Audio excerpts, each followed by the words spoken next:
आयोगासंबंधी तुम्ही काहीतरी मधात बोलले, तर स्वामीनाथन आयोग त्याचं मुळात नाव काय आहे? Commission on farmers, commission for farmers नाही. स्वामीनाथन कमिशन हे फार्मर्स साठीचं कमिशन नव्हतं, तर हे फार्मर्सच्या वर्क ऑन फार्मर्स होतं. Commission on farmers, not for farmers. Swaminathan आयोगाचे निरीक्षण जरी बऱ्यापैकी असले तरी स्वामीनाथन आयोगाच्या सगळ्या शिफारशी या शेतकरी विरोधी शिफारशी आहेत. शेतकरी विरोधी शिफारशी आहेत स्वामीनाथनच्या. ते 50% वगैरे ते खरं नाही आहे.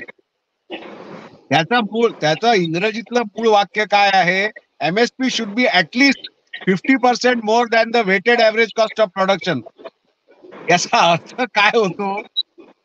Weighted average cost of production म्हणजे ऍव्हरेज कॉस्ट ऑफ प्रोडक्शन तुम्ही जर का काही काढत असाल, मुळामध्ये ते काढत नाहीत. म्हणजे एमएसपी ठरवण्याची पद्धत वेगळीच आहे.